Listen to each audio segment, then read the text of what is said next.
در اوج بودن و چون ستاره بر صحنه تئاتر یا سردر سینما ها می درخشیدن.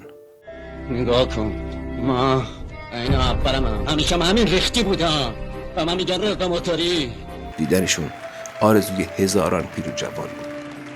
اما سونامی انقلاب برای خیلی از اونها بازیگری، صحنه و دوربین رو به حسرت بدل کرد. چه اون گروهی که عطای کشور انقلابی رو به لقاش بخشیدن، مثل بهروز وثوقی که از اون به عنوان یکی از درخشان ترین ستارگان هنر بازیگری ایران یاد میکنن و حتی درخشش فیلم های مثل قیصر، گوزن‌ها و رضا موتوری رو بیش از هر چیز مدیون بازی فوق‌العاده اون میدونن. پول دعوا ندارم، تو تئاتر بدهکاری بالا آوردم، مهمون واسم اومده، پاتی هم همینطور واسم قمیش میاد. یا پرویز صیاد، نویسنده، کارگردان و هنرپیشه برجسته‌ای که خیلی ها او رو با شخصیت صمد و اسدالله میرزا برای همیشه به خاطر میارن.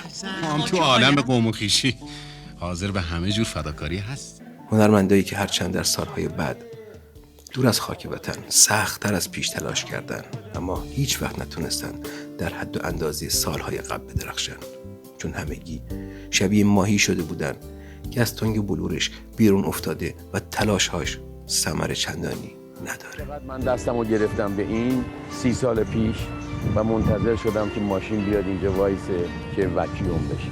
چه گروه دوم، اونایی که موندن رو به رفتن ترجیح دادن، ولی هر چی کردن اجازه بازی مقابل دوربین یا روی صحنه تئاتر رو پیدا نکردن، مثل محمد علی فردین، کشتیگیر و هنرپیشه دوست داشتنی عامه مردم که در دهه 50 با صدای چنگیز جلیلوند و ایرج سلطان قلب‌ها لقب گرفت.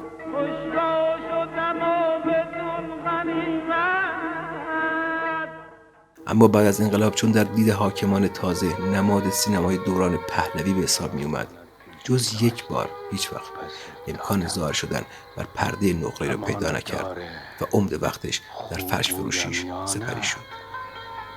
حساب میمانه برای روز جزا. یا ناصر ملک مطیعی و ایرج قادری.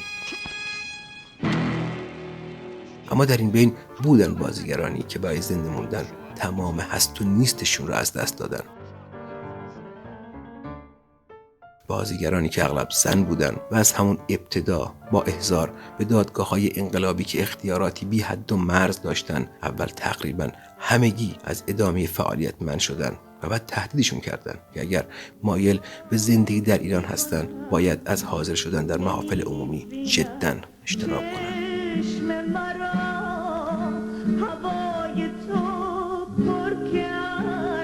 اما ماجرا به همینجا ختم نشد و آرام آرام شرایط برای بعضی از این ستارگان عالم سینما و تئاتر رو به وخامت گذاشت.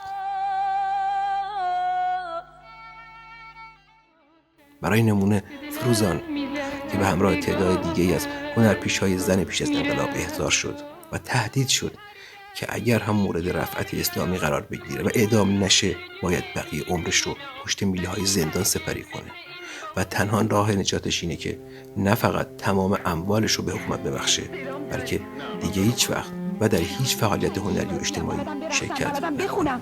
اما شاهین شیرازی مگه آدم نیست؟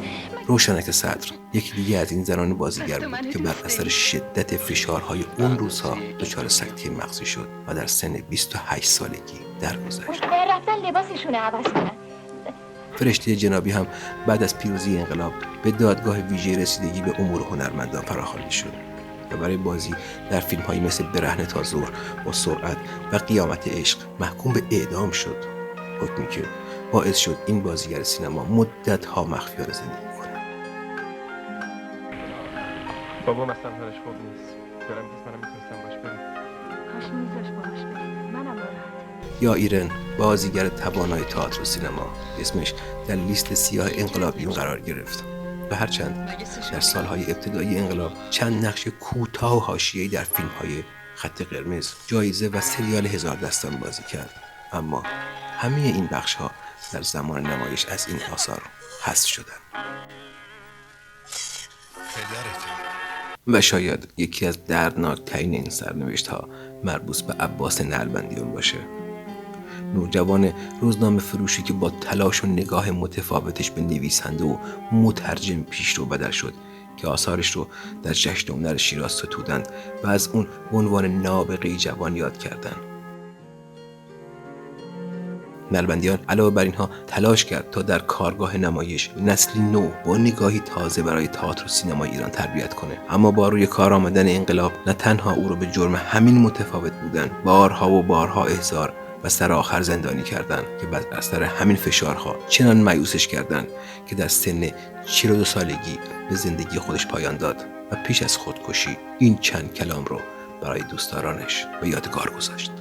هنوز کاری نکردم و مخصوصا دارم این نوار رو پیش از اینکه کاری بکنم. این در حقیقت همون دیگه تنها کاری که الان برام مقدوره برای اینکه کلک تمامی فضاحت ها و بندست ها اینها رو بکنم. چیزی که دارم خورد.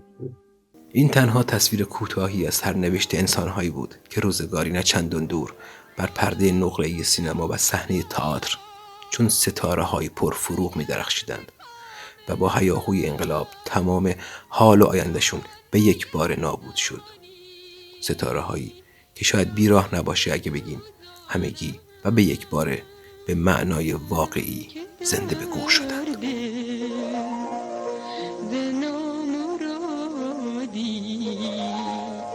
فسانه ها دارم هرگز هرگز هرگز بی تو نمیخندم. رویش سبز مام ایران، ریسمان.